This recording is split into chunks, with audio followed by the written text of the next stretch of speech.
The billionaire CEO's bride-to-be invited his ex-wife to their wedding. She arrived in a Bugatti with twins he didn't know were his. The gleaming Bugatti Chiron sliced through the morning sun as it approached the estate, its engine purring like a satisfied predator. Guests turned, champagne flutes frozen midway to lips, as the $2 million vehicle came to a stop at the red carpet entrance. "Is that?" whispered a guest. "It can't be," replied another. But it was. Dr. Cassie Grant emerged from the driver's seat, elegant in a simple blue dress that somehow outshone the designer gowns surrounding her. She opened the rear door, and two children stepped out.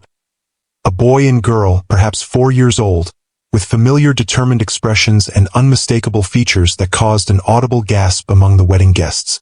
"Mommy, is that him?" the little boy asked, pointing toward the grand estate where Maxwell Bennett was preparing to marry another woman. "Yes, Noah," Cassie replied, her voice steady despite the trembling in her hands. "That's your father." Inside the bridal suite, Savannah Carter's face drained of color as her assistant delivered the news. "Twins?" she hissed, her perfectly manicured nails digging into her palm. "Maxwell has twins he doesn't know about? What have you done?" her wedding planner whispered, horror dawning on her face. "I invited his ex-wife," Savannah replied, her voice hollow with shock. "Not his children. Hi, my beautiful sisters. Sometimes life puts us in situations where we must choose between pride and truth, between revenge and healing. Today's story reminds us that our worth isn't measured by the man we marry or the status we achieve, but by the courage to stand in our truth, even when it's difficult. No matter what you're facing today, remember that your value comes from within, not from anyone else's validation. If you've ever had to reclaim your power after being underestimated, this story is for you. I'm Mr. Harrison, and today I'm sharing the remarkable story of how one woman's decision to reveal a long-kept secret changed 3 lives forever. If you believe that every woman deserves to be seen for who she truly is, not who others perceive her to be, hit that like button right now. Savannah Carter adjusted the diamond earring that cost more than most people's cars and smiled at her reflection. Perfect. In 3 days, she would become Mrs. Maxwell Bennett, wife to one of the most powerful tech moguls in the country. At 34, she had orchestrated what many considered impossible, capturing the heart of the notoriously commitment-averse billionaire CEO of Bennett Technologies. The final guest list, Ms. Carter. Her wedding planner, Vivian, placed an elegant folder on the vanity. "We've received confirmations from 298 guests. Only 2 outstanding responses." "Who hasn't responded?" Savannah asked, though she already knew one of the answers. "Senator Harrington and—" Vivian hesitated. "Dr. Cassie Grant." Savannah's smile sharpened. Cassie Grant, Maxwell's ex-wife. The woman who had walked away from him 5 years ago, supposedly to pursue some research position that Savannah had always suspected was just an excuse to leave. After all, who would choose a modest academic career over life with Maxwell Bennett? "Dr. Grant will be attending," Savannah said with quiet certainty. "I spoke with her assistant yesterday." Vivian's professional mask slipped momentarily, revealing surprise. "I wasn't aware you were in contact with Mr. Bennett's former wife. There are many things Maxwell doesn't know about my preparations for our special day." Savannah turned from the mirror, her designer dress whispering against the marble floor. "That will be all, Vivian." Alone again, Savannah moved to the window of the penthouse she shared with Maxwell. Looking out over the city, he seemed to own piece by piece. Their relationship had been a whirlwind. Meeting at a charity gala 18 months ago, dating publicly after 3 months, engaged after a year. The press called it a fairy tale romance. Maxwell called it efficient. Savannah called it victory. What no one knew, what she had carefully concealed beneath designer clothes and practiced smiles, was the satisfaction that drove her from the moment she'd first seen Maxwell Bennett 5 years earlier. Not at the charity gala where they officially met, but at a hospital fundraiser where he had appeared with his then-wife, Cassie. Savannah had been a mid-level executive then, invited only because her company had made a modest donation. She had watched from across the room as Maxwell commanded attention, while Cassie seemed plain and unremarkable beside him in her simple dress. probably the best she could afford on whatever she earned in that lab she worked in. She doesn't deserve him, Savannah had whispered to herself, watching as Cassie engaged in animated conversation with a group of scientists, seemingly oblivious to the social power her husband wielded. She doesn't even know how to use his influence. When their divorce had made headlines a year later, brief, clinical statements from both parties. No scandal, no drama. Savannah wasn't surprised. Just a sudden, clean break that left the business world buzzing with speculation. Cassie had disappeared to Europe for some research position, while Maxwell had thrown himself into expanding his empire, his personal life becoming a carefully guarded fortress. Savannah had seen her opportunity and planned meticulously. The right connections, the right appearance, the right moment to appear in his life, everything calculated to position herself as the antithesis of Cassie. Where Cassie had been academic and ordinary, Savannah was glamorous and socially connected. Where Cassie had challenged Maxwell, Savannah deferred. Where Cassie had maintained her modest lifestyle, Savannah embraced the luxury that Maxwell's wealth afforded. And it had worked. In 3 days she would have everything, the man, the name, the empire, the life that Cassie had foolishly walked away from. There was just one final piece to her victory. Watching Cassie witness it all. The invitation had been Savannah's idea, presented to Maxwell as a gesture of maturity and confidence. It shows we have nothing to hide, that we're secure in our relationship, she had argued over dinner in their penthouse. Besides, you said yourself that the divorce was amicable. Maxwell had hesitated, his fork pausing midway to his mouth. Something unreadable flickered in his eyes. Cassie won't come. Then there's no harm in inviting her, Savannah had countered smoothly, reaching for her wine glass. And if she does come, it shows she's moved on too. Closure for everyone. He had studied her for a long moment, his gaze penetrating in that way that had made him a formidable business opponent. Why is this important to you? It's not about me, she'd lied, touching his hand gently. I just thought. You never talk about her, about what happened. Maybe this would be healing. Maxwell had returned to his meal, his expression closed once more. Send the invitation if you want, but don't expect her to show up. He had acquiesced as she knew he would. Maxwell might control his business with an iron grip, but in their relationship, he often yielded to her on social matters, seeming almost relieved to have someone else manage that aspect of his life. What Maxwell didn't know was that Savannah had done more than simply send an invitation. She had reached out directly to Cassie's assistant, emphasizing how important it was to Maxwell that his former wife attend, suggesting that her absence might be interpreted as lingering resentment or pain. He would never admit it, she had written, but I know it would mean a great deal to him to have your blessing. The past is the past and he's moved forward. I hope you have too. A calculated risk, but one that had paid off. Cassie had finally responded. A brief message confirming her attendance. Nothing more. It was enough. The thought of seeing the plane, academic Dr. Grant watching as Savannah claimed what she had discarded filled her with a vicious satisfaction. Meanwhile, across the Atlantic in a modern laboratory complex outside of Geneva, Dr. Cassie Grant stared at the wedding invitation that had sat on her desk for weeks, her fingers tracing the embossed lettering. You're really going? Asked her colleague, Dr. Elena Vasquez, leaning against the doorframe of Cassie's office. I am. Cassie looked up, her expression resolute. Why? After everything he did? After keeping the twins' secret for 4 years? Elena shook her head. I don't understand. Cassie glanced at the framed photo on her desk, her children, Noah and Lily, laughing as they played in the snow last winter. Their eyes, so like their father's, sparkled with joy. Because it's time, she said simply. I've built my life, my career. The quantum computing breakthrough is being implemented in 3 continents. The children are old enough to understand, in their way. She took a deep breath. And because his fiancé went to extraordinary lengths to make sure I'd be there. What do you mean? Cassie handed Elena the email from Savannah. She contacted my assistant directly. Made it sound like Maxwell was desperate for my blessing. A small, sad smile touched her lips. He isn't. Trust me. Then why would she? Elena's eyes widened with sudden understanding. She wants to show you off, like a trophy. The ex-wife watching from the sidelines while she takes your place. Exactly, Cassie nodded. She has no idea who I really am or why I left. She's created this narrative where I'm the plain academic who couldn't handle Maxwell's success.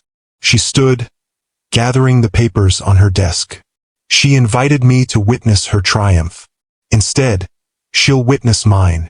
The twins, Elena whispered. You're finally going to tell him. It's time they knew their father. And it's time he knew them. Cassie's voice was firm. I never kept them secret out of spite. I kept them secret to protect them, to give them a normal childhood away from the spotlight and Maxwell's complications. And the Bugatti? Elena asked with a small smile. Is that really necessary? Cassie laughed, the sound lighter than it had been in years. The car is just a bonus. A reminder that I didn't disappear into obscurity after all. She shrugged. Besides, when the quantum encryption patent sold, my financial advisor suggested I make one significant purchase. Something just for me. Well, Elena grinned. If you're going to make an entrance, might as well make it unforgettable. Back in New York, the day before the wedding, Maxwell Bennett stood at the window of his office, 60 floors above the city that had watched his rise from struggling entrepreneur to tech titan. At 45, he carried his success in the confident set of his shoulders, in the precise cut of his suits, in the measured cadence of his speech that made board members and competitors alike hang on his every word. Yet today, his usual focus was fractured, his mind returning again and again to the guest list Savannah had shown him that morning. One name stood out among the hundreds of business associates, politicians, and celebrities. Dr. Cassie Grant. She confirmed? He had asked, keeping his voice carefully neutral. Yes, Savannah had replied, watching him closely. Surprised. A little, he'd admitted. Cassie was never one for social events. Savannah had smiled, a hint of triumph in her eyes. People change, darling. It's been 5 years. 5 years. Had it really been that long since he'd seen Cassie walk out of their apartment? Her face set with a determination he'd never been able to shake? 5 years since their last conversation, clinical and detached as they finalized the divorce she had initiated. Maxwell loosened his tie, suddenly feeling constricted. He hadn't expected her to accept the invitation. Part of him had hoped she wouldn't. Seeing her again would dredge up questions he'd spent years burying beneath 16-hour workdays and relentless expansion of his company. His phone buzzed with a text from his best man. Rehearsal dinner in 90. Car waiting downstairs. Maxwell sighed, turning away from the window. Tomorrow he would marry Savannah, the perfect corporate wife, beautiful, socially adept, understanding of his work commitments. The press would cover it extensively. Bennett Technologies stock would likely rise on the perception of stability. His board would be pleased. It was a sound business decision, like most decisions in his life. As his private elevator descended, Maxwell found himself wondering what Cassie looked like now. Had Europe changed her? Was she still pursuing that research she'd chosen over their marriage? Had she found someone else? The thought brought an unexpected tightness to his chest that he quickly dismissed. Tomorrow was about moving forward, not looking back. Cassie was the past. Savannah was the future. Everything was proceeding according to plan.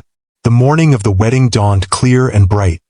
The sprawling Bennett estate transformed into a showcase of opulence and taste.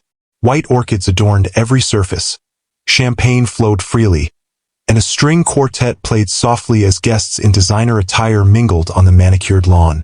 In the east wing, Maxwell adjusted his cufflinks, his groomsmen chatting around him. He felt strangely detached, as though watching himself go through the motions from a distance. "You okay, man?" asked James, his CFO and best man. "You look like you're about to face a hostile takeover rather than marry a gorgeous woman." Maxwell forced a smile. "Just focused. Big day.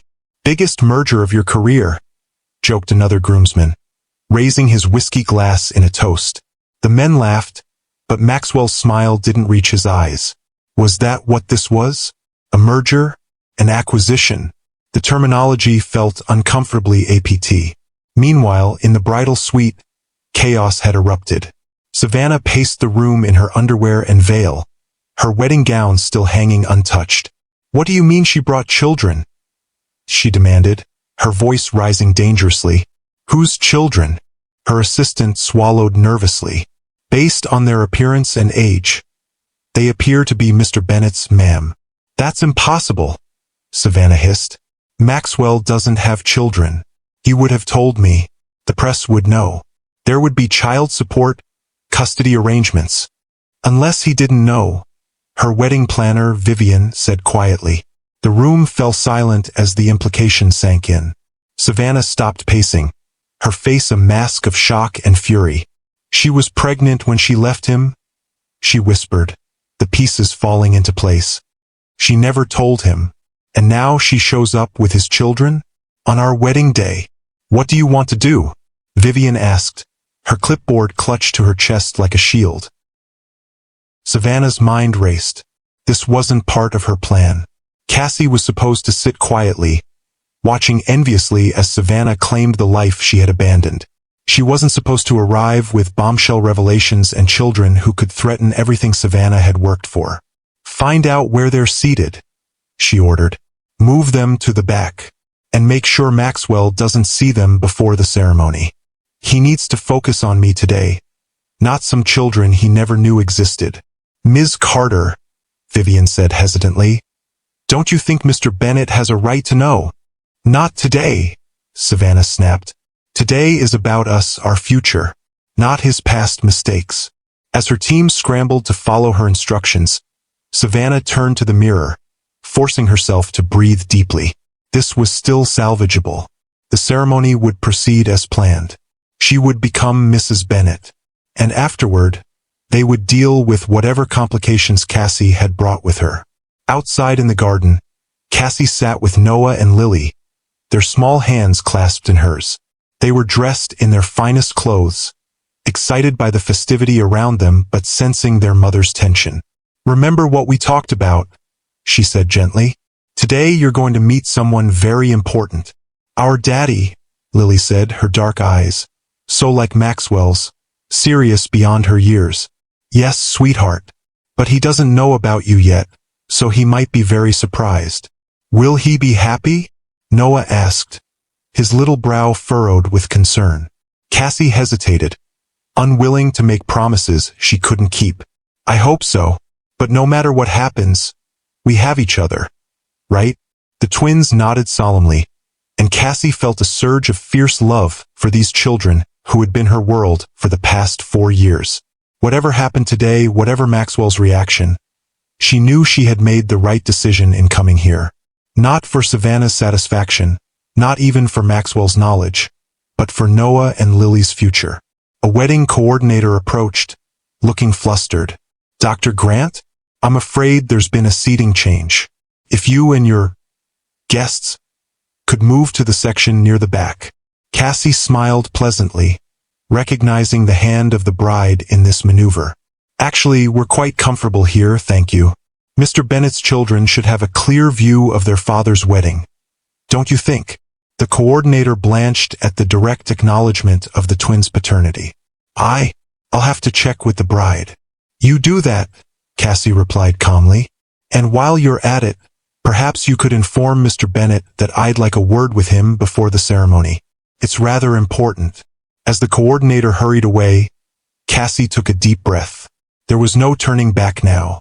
Inside the main house, Maxwell was checking his watch when a frantic knock came at the door of the groom's suite. "Mr. Bennett?" The wedding coordinator's voice was strained. "There's a situation that requires your attention." James opened the door, revealing the young woman's distressed face. "What kind of situation?" Maxwell asked, irritation creeping into his voice. The ceremony was scheduled to begin in 30 minutes.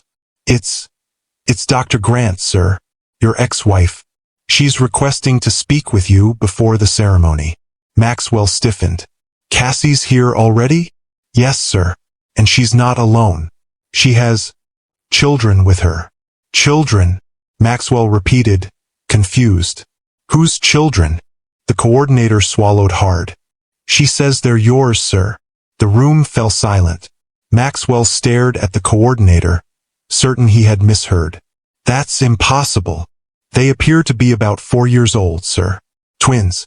A boy and a girl. 4 years old. Which meant they would have been conceived right before. Maxwell's mind flashed back to their last month together, to Cassie's distraction, her frequent doctor's appointments she'd attributed to stress, her final tearful departure when she'd said, "There are things you don't understand, Max, things I can't explain right now." "Where is she?" he asked, his voice barely audible. "In the garden, sir. 3rd row on the left." Without a word to his groomsmen, Maxwell strode from the room, his heart pounding in his chest. This couldn't be happening. Not today. Not after 5 years of silence. He moved through the house like a man in a trance, barely registering the staff and vendors who scrambled out of his way. When he stepped onto the terrace overlooking the garden, his eyes immediately found her, Cassie, sitting with 2 small children whose profiles, even from this distance, struck him with a jolt of recognition. As though sensing his presence, Cassie looked up. Their eyes met across the distance, and for a moment, everything else faded away. The wedding preparations, the guests, the years of separation. Then the little boy turned, following his mother's gaze, and Maxwell found himself looking into a face that was unmistakably a miniature version of his own.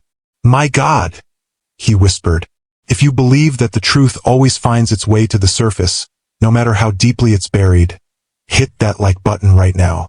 And if you're wondering how Maxwell will react to discovering he has children he never knew about on his wedding day, subscribe to Timeless Love Tales with Mr. Harrison to make sure you don't miss what happens next." Maxwell descended the terrace steps slowly, his eyes never leaving the 3 figures who had just upended his carefully ordered world. Guests turned to stare, whispers following in his wake, but he registered none of it. His focus had narrowed to Cassie and the 2 children beside her. As he approached, Cassie stood, placing a protective hand on each child's shoulder. She looked different than he remembered, more confident, her simple blue dress more elegant than the designer gowns surrounding them. But her eyes were the same, direct and unflinching as they met his. "Hello, Maxwell," she said quietly. He stopped a few feet away, unable to tear his gaze from the children. The boy had his eyes, his jawline. The girl had his dark hair, the same determined set to her small chin. "Is it true?"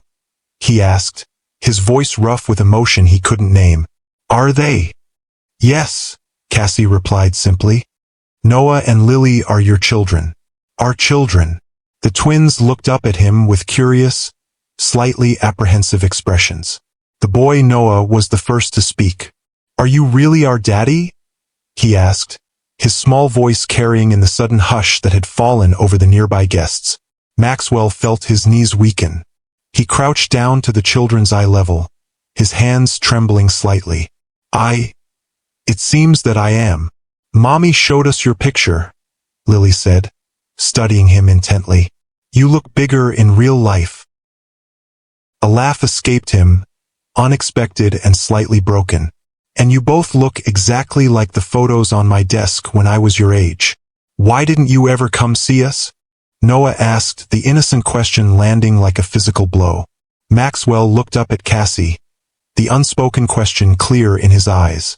"Perhaps we should speak privately," she suggested, glancing meaningfully at the growing audience of fascinated wedding guests.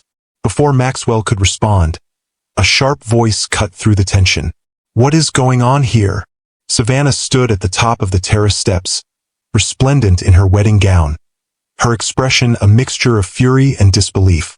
Behind her, Vivian and several bridesmaids hovered uncertainly. "The ceremony is supposed to start in 20 minutes, Savannah continued, descending the steps with measured control.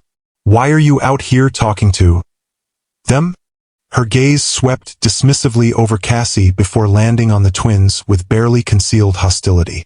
Maxwell rose slowly to his feet, feeling as though he were moving through water. "Savannah, I need some time. Something unexpected has come up." "Unexpected?" Savannah's laugh was brittle. That's one way to describe your ex-wife showing up with secret children on our wedding day. She turned to Cassie, her smile sharp as a blade. Quite the dramatic entrance, Dr. Grant. The Bugatti was an especially nice touch. I didn't come for drama, Cassie replied evenly. I came because it was time for Maxwell to know his children. The timing was your choice, not mine. My choice. Savannah's composure slipped momentarily. I invited you, not them. They're 4 years old, Savannah. I wasn't going to leave them in another country while I attended my ex-husband's wedding. Maxwell looked between the two women, realization dawning. You invited her? Personally. Savannah's expression faltered. I sent the invitation, yes. It was a courtesy. She did more than that, Cassie interjected quietly. She contacted my assistant directly, suggesting how important it was to you that I attend. How much you needed my blessing. Maxwell turned to Savannah, his expression hardening. Is that true? I might have reached out, Savannah admitted, her tone defensive. I thought it would be good closure for everyone. Closure? Maxwell repeated, the word hollow. Or was it about parading your victory? Savannah's eyes widened at his perception. Before she could respond, Lily tugged at Cassie's dress. Mommy, is the pretty lady mad at us? She asked in a stage whisper that carried clearly. Cassie knelt beside her daughter. No, sweetheart. She's just surprised. Like your daddy is. I'm not mad at you, Maxwell said quickly, crouching again to address the twins. I wish I had known about you sooner. Why didn't you tell him, Mommy? Noah asked, his innocent question hanging in the air. The gathered guests seemed to collectively hold their breath, waiting for Cassie's answer. Even Savannah fell silent, her anger momentarily eclipsed by curiosity. Cassie took a deep breath, looking directly at Maxwell. Because when I found out I was pregnant, your father had just threatened to disinherit you if you stayed married to that researcher who's holding back your potential. Maxwell flinched as though she'd struck him. What are you talking about? The night before I left, I overheard your conversation with him. He said Bennett Technologies needed a CEO focused solely on growth, not distracted by a wife with her own career ambitions. He said he'd transfer controlling interest to your cousin if you didn't get your priorities straight. That's why you left? Maxwell's voice was barely audible. Because of my father? I left because you agreed with him, Max. Cassie's voice finally betrayed emotion, a hint of old pain breaking through her composure. You said he was right, that something had to change, that our marriage was affecting your ability to lead the company. I didn't mean. You didn't have to spell it out. The choice was clear, your company or our marriage. You chose the company. She straightened her shoulders. 2 weeks later, I discovered I was pregnant. By then, the divorce was already in process, and you were being hailed as the focused, driven CEO your father always wanted. So you kept my children from me for 5 years because of one conversation? Anger began to replace Maxwell's shock. I kept them from the impossible choice you would have faced, Cassie corrected. Your father's approval and your company or your family. I didn't want them growing up feeling like they were the reason you lost everything you'd worked for. That wasn't your decision to make, Maxwell said, his voice rising. Perhaps not, Cassie acknowledged. But I made it with their best interests at heart. And look at what you've accomplished without us, Maxwell. Bennett Technologies spans 3 continents. You're the visionary CEO your father always wanted you to be. At what cost? The words escaped him before he could stop them. Savannah stepped forward, inserting herself between Maxwell and his newly discovered family. This is all very touching, but we have 300 guests waiting and a ceremony scheduled to begin in 15 minutes. She placed a manicured hand on Maxwell's arm. We can deal with this after the wedding. Maxwell looked at her as though seeing her for the first time. You want to proceed? After this? Of course, Savannah said, her smile not reaching her eyes. These complications don't change our plans. We'll work out visitation rights, support payments, whatever's necessary. But today is about us, our future. Our future, Maxwell repeated slowly. He looked back at the twins, who were watching the adults with wide, confused eyes. Then at Cassie, who stood tall and dignified, asking nothing of him despite the bombshell she had delivered. And finally at Savannah, beautiful and poised in her wedding gown, already calculating how to incorporate his newly discovered children into their carefully curated life without disrupting her plans.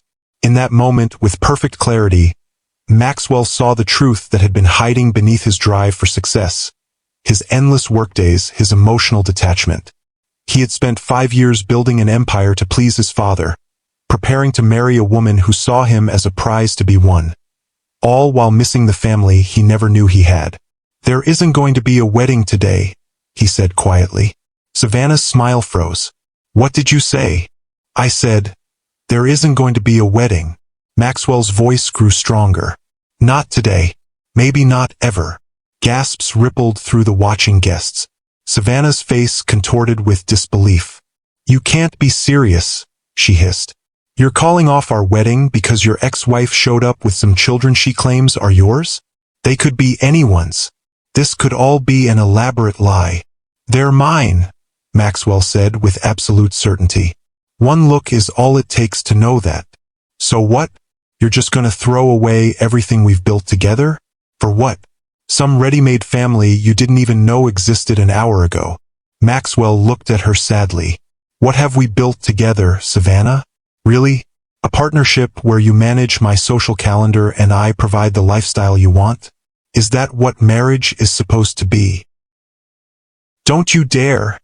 Savannah's voice shook with fury. "Don't you dare pretend this is about some philosophical view of marriage. This is about her." She pointed accusingly at Cassie. "It's always been about her, hasn't it? The ex-wife you never got over."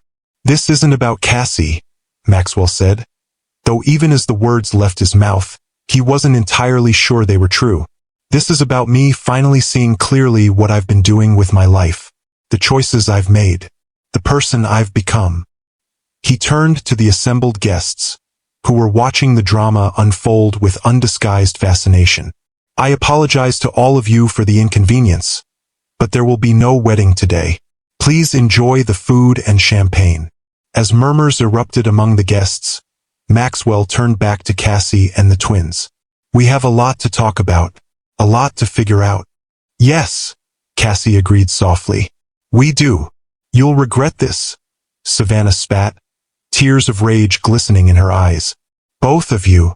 She turned and stormed back up the terrace steps, her wedding gown trailing behind her like a defeated flag. In the silence that followed her departure, Lily looked up at Maxwell with solemn eyes. "Are you sad about the pretty lady?" Maxwell knelt down, meeting his daughter's gaze. "No, sweetheart. I'm sad about many things, but not that." "Are you sad you didn't know about us?" Noah asked, his small face serious. "Very sad," Maxwell admitted, his voice rough with emotion.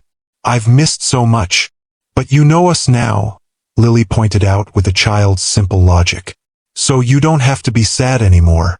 Maxwell felt something break open inside him, a wall he hadn't even realized he'd built. He looked up at Cassie, who was watching them with tears in her eyes.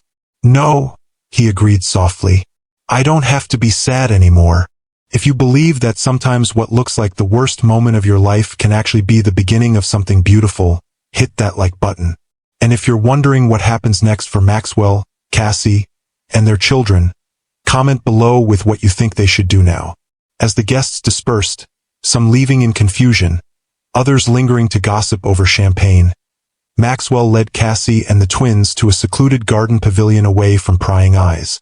The children, sensing the importance of the moment, played quietly with the tablet Cassie had brought, giving the adults space to talk. "They're beautiful," Maxwell said, watching Noah and Lily with wonder. "Perfect." "They are," Cassie agreed. "Smart too. Noah's already reading at a second-grade level, and Lily can solve puzzles meant for children twice her age." "Like their mother," Maxwell said softly. Cassie met his gaze. "And their father.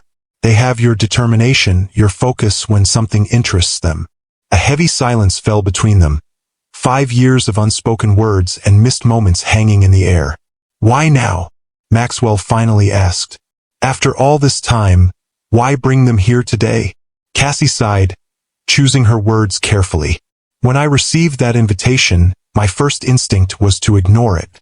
But then I thought about the twins, about the questions they've started asking about their father.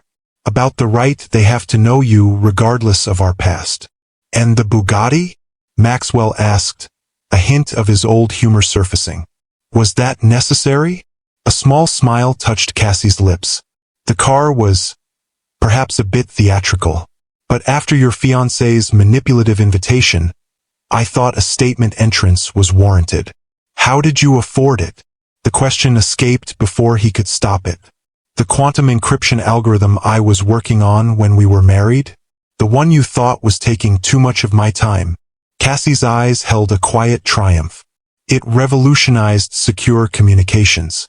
The patent sold for, well, enough to buy a nice car and set up trust funds for the children. Maxwell shook his head, a mixture of admiration and regret washing over him. I was a fool. We both made choices, Cassie said gently. I could have told you about the pregnancy. Should have, probably. But I was hurt and angry, and then afraid of disrupting the life you were building. The life I was building, Maxwell repeated hollowly. A company that consumes every waking hour. A relationship based on convenience and appearances.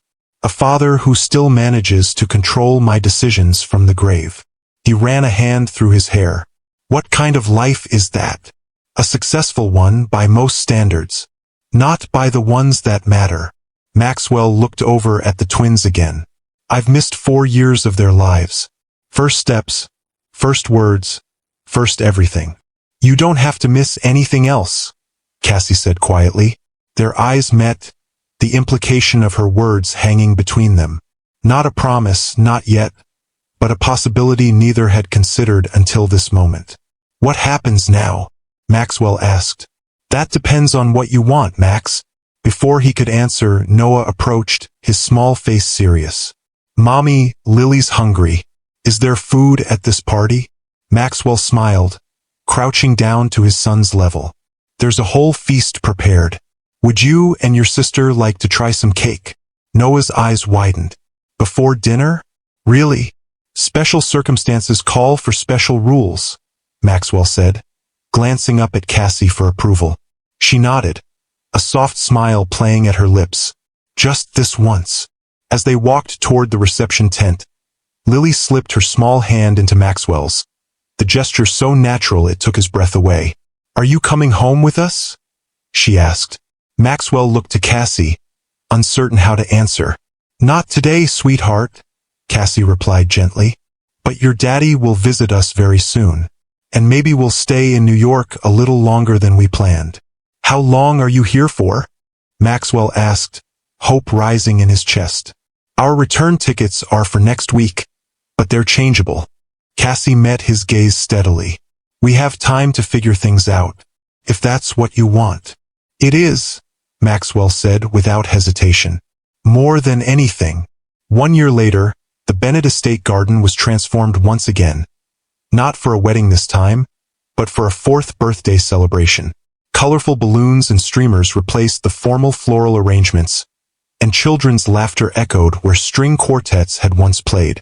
Maxwell moved through the crowd of parents and children, carrying a tray of juice boxes, looking more relaxed than anyone who knew him from the business world would have believed possible. He wore jeans and a casual button-down, his once perpetual tie nowhere to be seen. Daddy, hurry up with the juice, Lily called from the center of a circle of children. We're dying of thirst over here. Dramatic as always, Maxwell laughed, distributing the drinks. Just like your mother. I heard that, Cassie said, appearing at his side with a plate of cupcakes. Her hair was longer now, her smile easier. The year had changed them both. Only stating facts, Maxwell replied, stealing a quick kiss that made the watching children giggle and groan. They moved together through the party, a team in this as they had become in so many things over the past year. It hadn't been easy. There had been difficult conversations, adjustments, compromises on all sides. Maxwell had stepped back from the day-to-day operations of Bennett Technologies, appointing a CEO while remaining as chairman.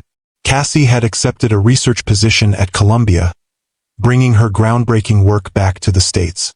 The twins had thrived with both parents in their lives, their initial wariness of this new father giving way to a deep bond that sometimes left Maxwell overwhelmed with gratitude for the second chance he'd never expected. "Have you seen the latest?" Cassie asked quietly, nodding toward her phone on a nearby table. Maxwell glanced at the business news headline, "Savannah Carter named CEO of rival tech firm, vows to redefine industry standards." "Good for her," he said sincerely. "She's brilliant at what she does." "No regrets?" Cassie asked, studying his face. Maxwell looked around at the birthday party, at Noah showing his friends how the robot they'd built together worked, at Lily directing her assistant, a patient grandfather from next door, on proper cupcake distribution, at the home they were creating together. "Not a single one," he replied, his arm slipping around Cassie's waist. "Though I do wonder sometimes." "What?" "If I should thank her," Maxwell admitted. "If she hadn't invited you to the wedding, hadn't been so determined to showcase her victory, we might have gone on as we were," Cassie finished for him. "You building your empire, me raising our children an ocean away, all of us missing what could have been. Fate has a strange way of correcting our mistakes," Maxwell mused. "Or giving us the chance to correct them ourselves," Cassie countered, always the pragmatist. Their conversation was interrupted by Noah running up, excitement written across his face. "Dad, Mom, can we open presents now? Please." "What do you think?" Maxwell asked Cassie, his eyes crinkling with happiness that still sometimes caught him by surprise.